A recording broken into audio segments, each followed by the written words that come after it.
Hello students, good morning.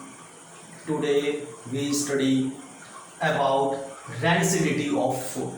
ठीक है कि rancidity of food होती क्या है, क्लियर?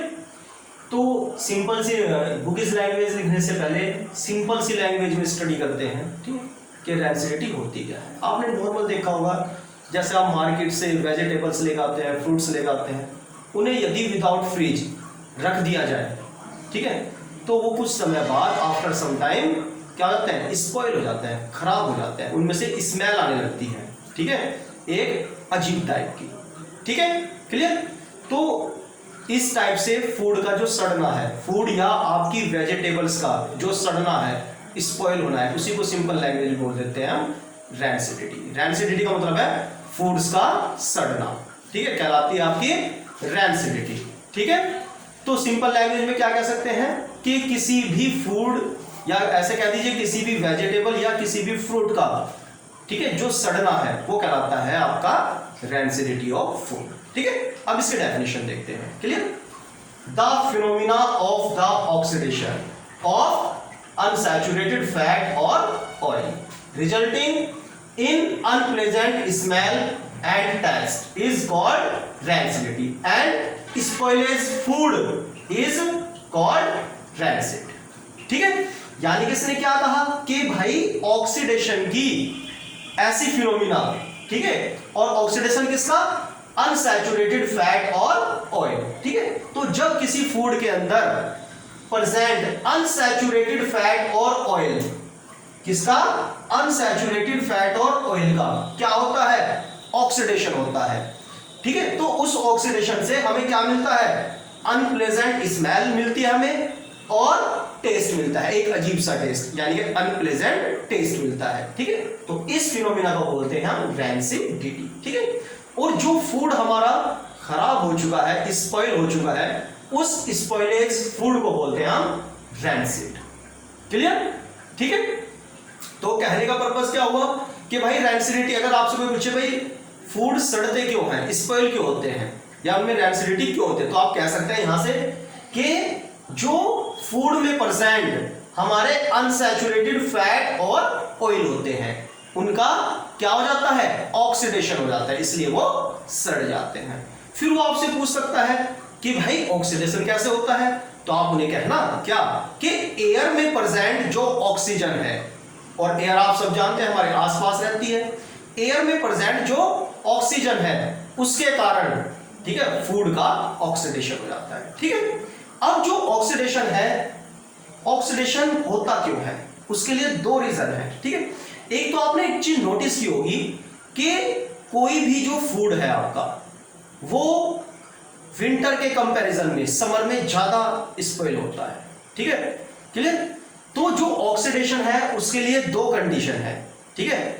एक तो ऑक्सीडेशन के लिए एयर का यानी कि ऑक्सीजन का होना बहुत जरूरी है, ठीक है, और आप सब जानते हैं हमारे पास इतनी सारी एयर है और एयर में ऑक्सीजन प्रेजेंट होती है, तो इसको लेने की नीड नहीं है, ऑलरेडी आपके पास होती है, क्लियर। दूसरा क्या है, दूसरा है टेम्परेचर। आपने देखा विंटर में स्पॉइल नहीं होता, समर में ज्यादा स्पॉइल होता है, इसका मतलब समर में टेम्परेचर क्या होता है, ज्यादा होता है, विंटर में होता है कम। इसका मतलब क्या हुआ कि जो ऑक्सीडेशन रिएक्शन है वो आपकी हाई टेम्परेचर पर होती है, यानी कि हमेशा ज्यादा टेम्परेचर पर होती है, क्लियर।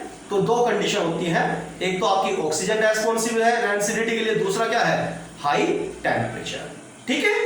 चलिए अब देखते हैं हम conditions to prevent oxidation of food, ठीक है, यानी कि कंडीशन क्या है किसी फूड के ऑक्सीडेशन को रोकने के लिए, ठीक है। तो दो कंडीशन है, क्या, by stop the presence of oxygen, ठीक है, ऑक्सीजन गैस की प्रेजेंस को क्या कर दो, आप स्टॉप कर दो, ठीक है, ना तो ऑक्सीजन होगी और ना ऑक्सीडेशन उसका हो पाएगा, क्लियर।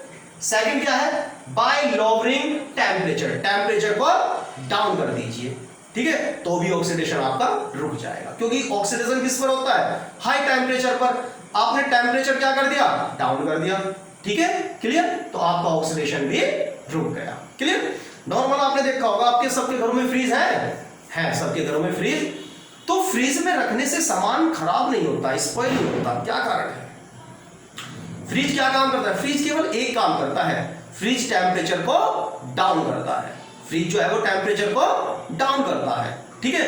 अब जब टेम्परेचर डाउन हो गया तो ऑक्सीडेशन रिएक्शन किस पर होती है? हाई टेम्परेचर पर। टेम्परेचर हो गया डाउन तो इतने कम टेम्परेचर पर ऑक्सीडेशन रिएक्शन नहीं हो पाती है, इसलिए आपका जो फूड है वो जल्दी स्पॉइल नहीं होता है, ठीक है। अब नेक्स्ट पढ़िए मेथड्स टू प्रिवेंट रैंसिडिटी, ठीक है, यानी कि रैंसिडिटी को रोकने के क्या मेथड हो सकते हैं, क्लियर। तो नंबर 1 देखिए बाय एडिंग एंटीऑक्सीडेंट, ठीक है, यानी कि एंटीऑक्सीडेंट को ऐड कर दिया जाए यदि, ठीक है। तो एंटीऑक्सीडेंट क्या होते हैं? एंटीऑक्सीडेंट ऐसे केमिकल सब्सटेंस होते हैं जो ऑक्सीडेशन को रोकते हैं, यानी कि ऑक्सीडेशन के एंटी, क्लियर, ठीक है। जैसे एक एग्जांपल भी लिया है मैंने यहां पर BHA, फुल फॉर्म है इसकी ब्यूटाइलेटेड हाइड्रोक्सी एनिसोल, ये इसकी फुल फॉर्म है, क्लियर। तो यदि मैं इस केमिकल सब्सटेंस का सॉल्यूशन बनाकर उसमें आपका कोई फूड डुबो के रख दूंगा तो फ्रिज से बाहर भी वो फूड स्पॉइल नहीं होगा काफी लॉन्ग टाइम तक, क्लियर। रीजन क्या है कि जैसे ही मैं फूड को इसमें डीप करूंगा, ठीक है, तो इस सब्सटेंस की उस फूड के चारों ओर, उस फूड के अराउंड एक लेयर बन जाएगी, बन गई लेयर। अब वो जो लेयर है वो ऑक्सीजन को फूड तक आने से रोकती है। जब फूड के कांटेक्ट में ऑक्सीजन नहीं रहेगी, ठीक है, तो आपका ऑक्सीडेशन भी नहीं होगा, और ऑक्सीडेशन नहीं होगा तो आपका रैंसिडिटी भी रुक जाएगी, clear.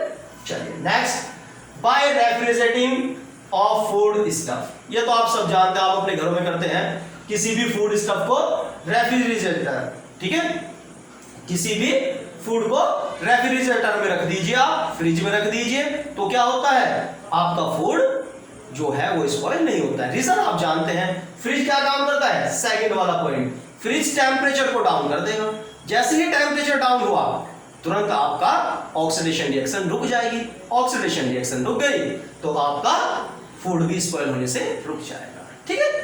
Next by vacuum packing, यानी कि किसी भी सब्सटेंस को की ऐसी पैकिंग कीजिए जहां पर वैक्यूम हो, ठीक है, यानी कि जिस भी पैकेट में आप उसको पैक करते हैं वहां पर वैक्यूम हो। तो आप क्लियर सा समझ ही चुके होंगे, वैक्यूम जानते हैं जहां पर एयर नहीं होती, ठीक है। तो जब वहां पर एयर नहीं होगी तो वहां पर एयर में प्रेजेंट ऑक्सीजन भी नहीं होगी, और ऑक्सीजन नहीं होगी तो ऑक्सीडेशन नहीं होगा, ऑक्सीडेशन नहीं होगा तो आपका फूड भी स्पॉइल नहीं होगा, क्लियर। चलिए next bye storing food in air tight container, ठीक है, यानी कि फूड को किसी ऐसे कंटेनर में आप रख दीजिए, स्टोर कर दीजिए जो क्या हो एयर टाइट। एयर टाइट का मतलब है उसमें एयर ना हो, ठीक है, या उसमें एयर पास ना हो सके, ठीक है। तो एयर पास नहीं होगी तो ऑक्सीजन भी नहीं पास होगी, ऑक्सीजन पास नहीं होगी तो ऑक्सीडेशन भी नहीं होगा, ठीक है। Next bye storing food away from light, ठीक है। तो आप जानते हैं लाइट से भी क्या मिलती है, हमें एनर्जी मिलती है। तो लाइट क्या करती है?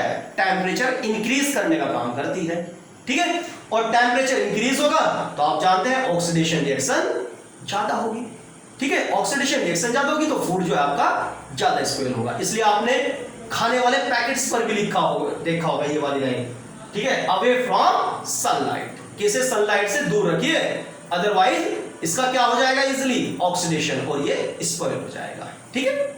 Next by packing fat and oil containing foods in nitrogen gas, clear. तो जो हमारा फैट और ऑयल कंटेनिंग फूड है, ठीक है, उसको किसमें पैक कर दीजिए? नाइट्रोजन गैस में। ये तो आप देखते ही हैं, जैसे आप चिप्स है, जो भी पैकिंग वाला फूड लगाते हैं, चिप्स है, कुरकुरे हैं, ठीक है, आपकी नमकीन वगैरह होती है, ठीक है, तो उस पैकेट में क्या फिलअप होती है? Nitrogen gas. अब ये जो नाइट्रोजन गैस होती है, ठीक है, ये कूलिंग गैस होती है, या ऐसे कहिए कूलिंग एजेंट होती है। कूलिंग एजेंट का मतलब ये ठंडी गैस होती है जो क्या क्रिएट करती है? कूलिंग क्रिएट करती है। कूलिंग का मतलब टेम्परेचर इंक्रीज होगा, डाउन, टेम्परेचर क्या होगा? डाउन होगा, और टेम्परेचर डाउन होगा तो ऑक्सीडेशन आपका रुक जाएगा। और आप नॉर्मल देखते हैं चिप्स के पैकेट काफी टाइम तक रहते हैं और स्पॉइल नहीं होते, क्लियर, ठीक है। आज के लिए इतना ही ना, ठीक है। नेक्स्ट चैप्टर स्टार्ट करेंगे नेक्स्ट वीडियो में। ये आपके फर्स्ट चैप्टर का लास्ट टॉपिक था जो आज फिनिश हो चुका है। आपकी कोई भी सब्जेक्ट से रिलेटेड, ठीक है, कोई भी आपकी प्रॉब्लम है, ठीक है, तो आप मुझे पर्सनल नंबर पे भी कॉल कर सकते हैं, पूछ सकते हैं आपकी कोई भी प्रॉब्लम है, कोई चीज अगर समझ में ना आई हो, ठीक है, तो भी आप मुझे कॉल कर सकते हैं, ठीक है, या फिर आप मुझे कॉल कर लेना, आप मेरे घर आके पूछ सकते हैं किसी भी टाइम, ठीक है। क्लियर, इसको नोट कर लो।